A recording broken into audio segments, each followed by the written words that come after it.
कि आप लोग थोड़ा, अभी देश में क्या है, दो प्रकार के लोग हैं, एक होता है अनपढ़ व्यक्ति, एक होता है पढ़ा लिखा व्यक्ति। और सर एक मिनट, आप जर्नलिज्म के बारे में पूछ रहे हैं ना, ये जर्नलिज्म के लिए हमको ज्ञान क्या दीजिए सर, वो जर्नलिज्म को ज्ञान मत दीजिए। गौतम जी, आज आपको बेल मिल गई तो क्या कहना चाहोगे? राकेश मजबूत लगे। देखिए, सबसे पहले तो थोड़ा पीछे हो जाइए। सर एक मिनट। हाँ बोलिए सर। देखिए, अनिल मजदूर, तो मैं यही कहना चाहूँगा, धर्म की जय हो, अधर्म का विनाश हो, प्राणियों में सद्भावना हो और विश्व का कल्याण हो। इसके साथ साथ इस देश के 100 करोड़ सनातनियों का मैं आभार, अभिनंदन प्रकट करना चाहता हूँ। जब मैं अंदर था तो इस देश के सब सनातनी बाहर मुखर होकर के, प्रखर होकर के, ओजस्वी और तेजस्वी होकर के सब आवाज़ को उठा रहे थे।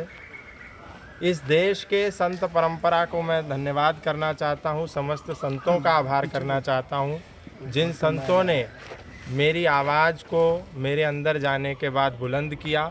और साथ ही इस देश के जितने भी सनातनी योद्धा हैं उनका मैं अभिनंदन और आभार प्रकट करना चाहता हूँ। अधिवक्ता जितने भी गण थे, लगभग 20-25 अधिवक्ताओं की जो समिति बनी थी, उस सभी अधिवक्ताओं का मैं अभिनंदन और आभार प्रकट करना चाहता हूँ। और ये कहना चाहता हूँ कि इस देश में जितने भी सनातनियों ने मेरी आवाज़ बनकर के मेरा सहयोग और साथ दिया है, उन सभी सनातनियों का ऋण मैं अवश्य चुकाऊंगा। और उस ऋण को चुकाने के लिए मुझे अपने प्राणों की आहुति भी देनी पड़ेगी, प्राण का बलिदान भी देना पड़ेगा। तो उस बलिदान को देने के लिए भी मैं तैयार हूँ। लेकिन एक बात समझ लें, धर्म की जय हो और अधर्म का विनाश हो, सत्य की जीत होगी। इस देश में जो सच बोलेगा, सच कहेगा, सच सांच को आँच नहीं होती है, सत्य हमेशा अंत में विजय होता है।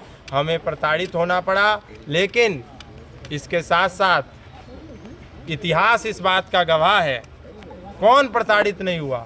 भगत सिंह भी प्रताड़ित हुए 23 साल की उम्र में, राजगुरु सुखदेव, चंद्रशेखर आज़ाद, राम प्रसाद बिस्मिल और हमारे जोरावर और फतेह सिंह, गुरु तेग बहादुर जी, इन सबको प्रताड़ित होना पड़ा, इनकी बोटी बोटी काट ली गई। और हमारे छत्रपति संभाजी महाराज को तो 1 महीने तक प्रताड़ित होना पड़ा।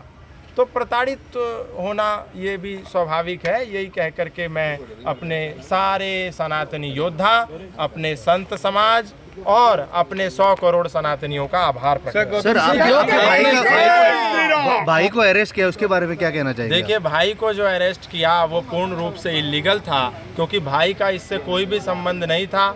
लेकिन फिर इतिहास जब पढ़ते हैं तो पता चलता है वीर सावरकर के भी भाई को प्रताड़ित होना पड़ा, क्योंकि उसका कोई गुनाह नहीं था। एक ही गुनाह था, वो वीर सावरकर का भाई था।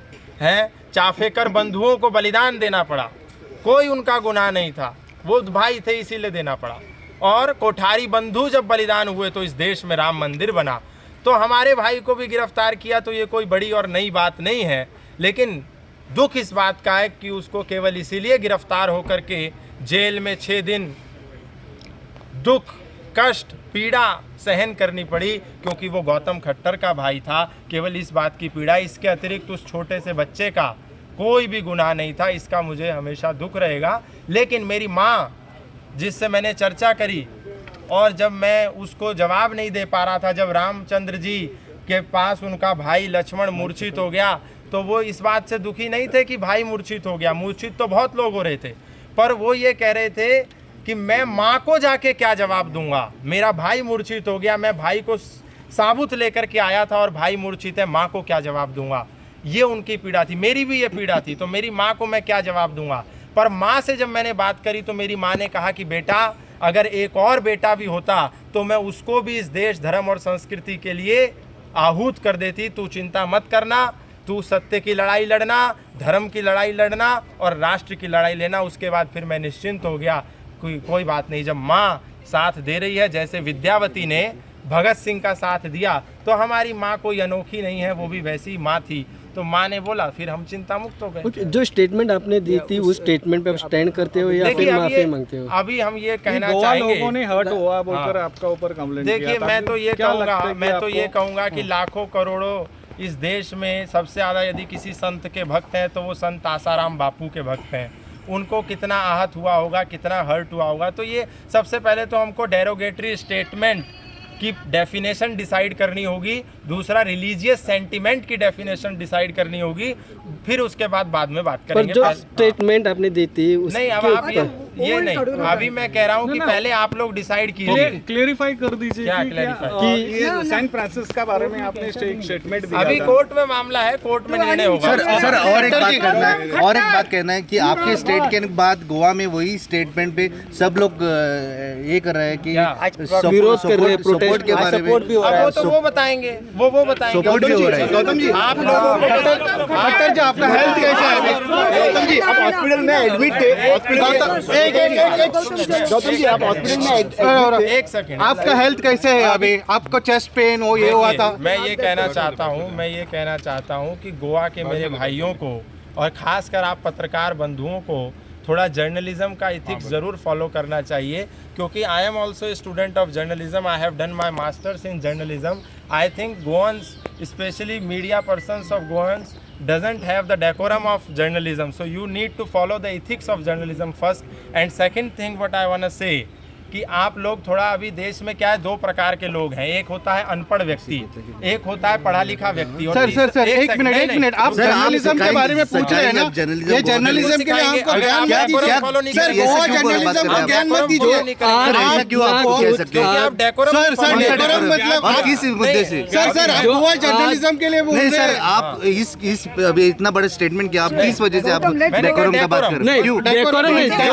आपने आज गोवा में जो सिचुएशन, एथिक्स नहीं पाल रहे हो बोल रहे हैं आप, जर्नलिज्म आप पाल रहे हैं। जो स्टेटमेंट जो गोवा में आज इतना बड़ा हंगामा हो रहा है, आज गोवा में इतना बड़ा हंगामा हो रहा है, वो आपके लिए हो रहा है, ना कि जर्नलिस्ट लोगों के लिए। अभी देखो आप खुद मुंह पे ला रहे हैं। नहीं, वही बोल रहा हूँ कि आप जो ethics इशू पालने को बोल रहे हैं ना। जो इशू इतना